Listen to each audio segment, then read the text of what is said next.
环球大战线深入世界最前线，全球各地观众朋友，大家好，我是叶思密，欢迎来宾陈立伟、蔡正元、蔡委员。思密好，大家好。前国安会副秘书长杨永明杨老师。思密好，各位朋友好。好，还有亚太防务杂志总编辑郑继文总编。思密好，大家好。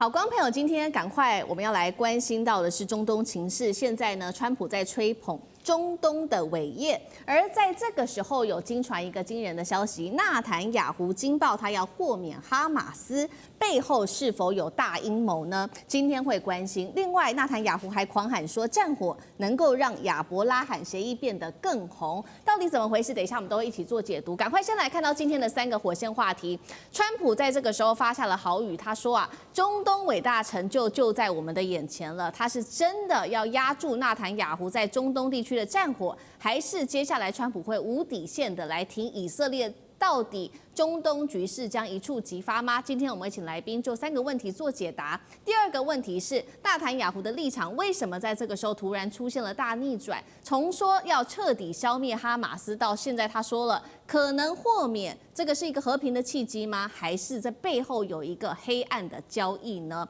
第2个问题，最后一个问题是战火能够迈成和平吗？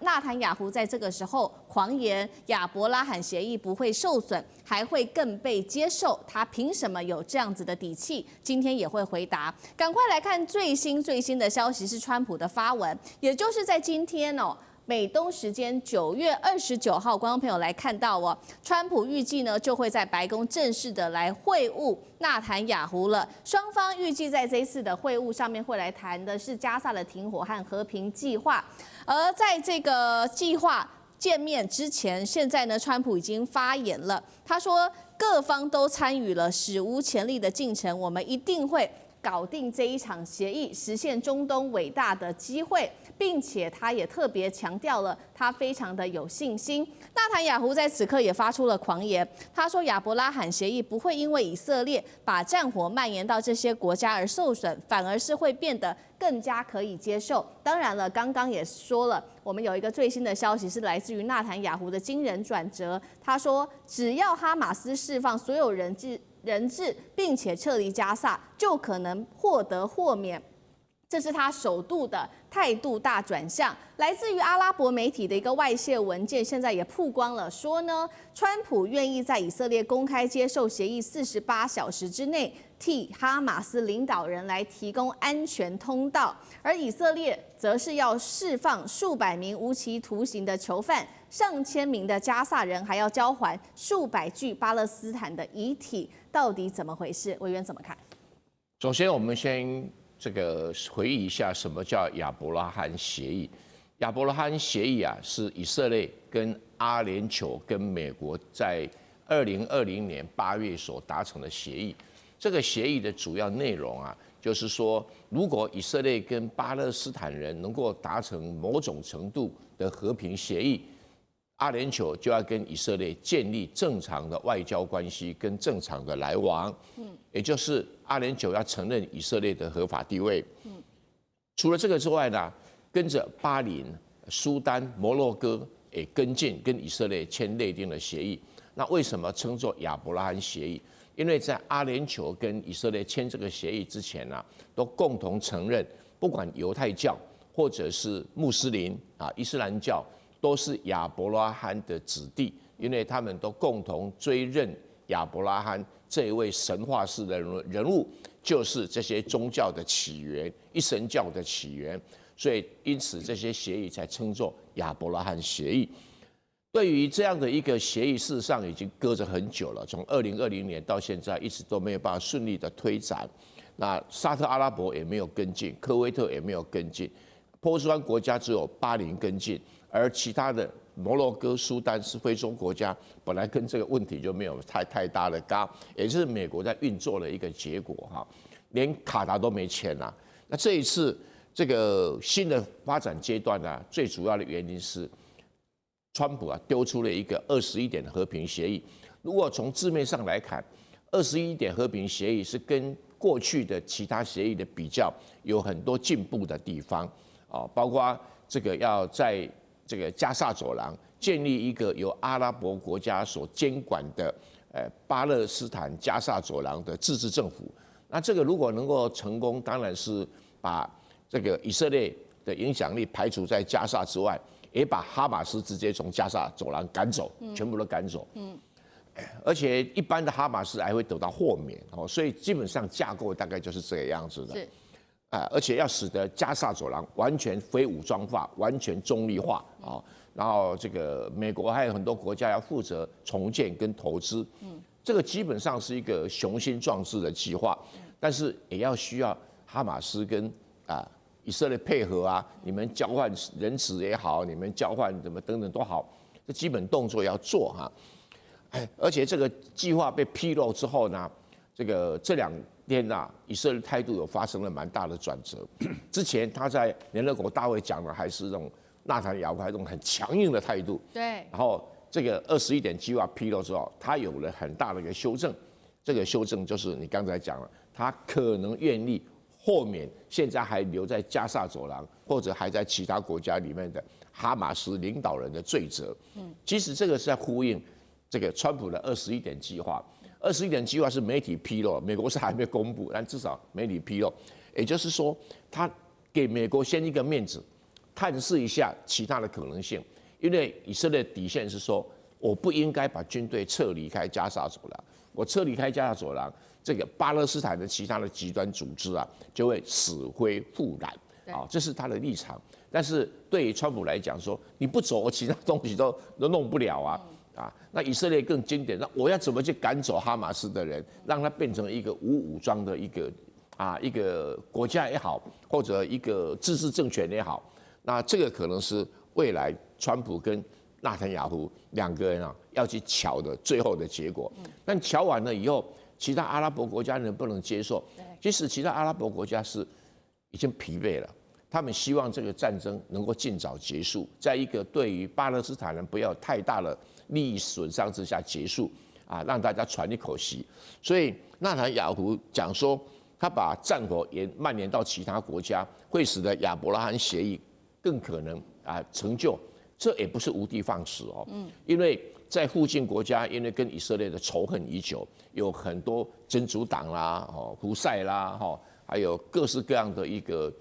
武装组织它有些是伊朗支持的，有些是这些中东国家支持的。但不管如何，这场战争他们也累了尤其真主党累了。在这种情况底下，这些国家更愿意去接受21点和平协议。21点和平协议，如果川普要强硬的压迫以色列来接受，这个机会已经来了。因为现在美国的民间舆论已经很大的转折。以前因为很多的犹太人死死的掐住民主共和2党的政客，现在因为各地方的这个民意的反弹而且还有这个一种新的犹太的声音，所以你保护以色列不等于就是要侵占加沙走廊已经变成美国这2天舆论的共识。所以川普更有底气去压迫以色列的接受，而且呢，共和党的核心选民是说，我们不应该为乌克兰出钱我们更不应该为以色列出钱所以这种声音都出来了。那雅胡他可能就是要接受21点协议的局部，看怎么修正。但是以他的立场来讲的话他可能会21点协议最好打个对折那川普呢，一定想法就是说，你打什么对折你打个8折都不错了。所以2个人还有得瞧了而且即使说双方面都接受21点协议，真的在执行的时候还是有很复杂的问题在这里面。但是不管如何，有21点协议，川普真的是为中东开启了一个和平曙光，只是这个曙光不晓得开多久。好，这个双边的会谈，就是以色列跟这个川普跟纳坦雅胡的会谈，是会在今天美东时间就会正式的召开。至于这个川普能不能居中协调平乱这一场在中东的乱局，靠着21点协议，这个今天晚上我们会持续的来做关注。但是确实现在在中东局势非常的糟糕，还在烈火燃烧当中。尤其我们要来看到以色列的大动作，就是在9月28号这一天，他一天又在狂轰了140个军事目标。24小时而已，夺走了21条人命。现在在这边的死亡人数已经上升到6.5万人了。那么现在埃及在旁边的埃及当然非常的紧张了。埃及持续的集结他们的军队，还有他的坦克。比较特别的事情是，美国驻以大使他也这时候破天荒的访问了埃及，这是数十年来首次有现任驻以大使亲自的来做访问埃及。那我们也来请等一下介文哥来带我们看一下埃及它的军事实力到底如何哦。根据了解，它的军队的规模是仅次于以色列跟土耳其的。现在总兵力是122万人，装备1000多架的各型飞机，240多艘的各型军舰，4000多辆的坦克，3600多门的火炮，跟1500多架的飞弹发射的载具，会不会反而酿成了另外一场更大的新战场呢？埃及在这边持续的集结兵力，就能够有效的遏制以色列持续开战吗？介文哥怎么看？我认为埃及此举这个政治或军事展现一个态度，那更远远超过他可能要向以色列发动攻击或者威慑以色列毕竟埃及虽然账面上看起来兵力很多。特别是部队数量多、飞机数量多、坦克、火炮其实都很多，但我们看看细部的你武器装备等等的配备的特色，我必须说，这个埃及和印度一样，它的武器装备是8国联军，不成体系。但现代战争我们知道，你不成体系的时候，你的军备会存在很大的弱点，特别是针对像以色列这种体系完整。而且是攻防体系非常完整的精锐部队，我认为埃及如果和以色列部队发生冲突，它一点都占不到便宜。而且我们看这过去半年、1年来，以色列大杀四方，真主党被他削弱，哈马斯更不用说，连旁边的叙利亚政府都倒台。那另外，他还削弱了伊朗的军事实力。甚至胡塞他也3不5时去攻击，因此对埃及来讲，你如果这个时候和以色列发生冲突，你变成一个孤家寡人，你没有那么多以这个阿拉伯的友好兄弟们和你助拳，对以色列形成压力。而且伊朗和以色列之前的冲突，伊朗至少还有各种弹道飞弹、无人机，那这个从很遥远的地方直攻以色列，对它造成很大的威胁和迫害。试想，埃及有这样的能力吗？没有，它更多的是可能和以色列类似，存在美国血统的武器。但我们知道，从卡达之前哀轰，我们就知道，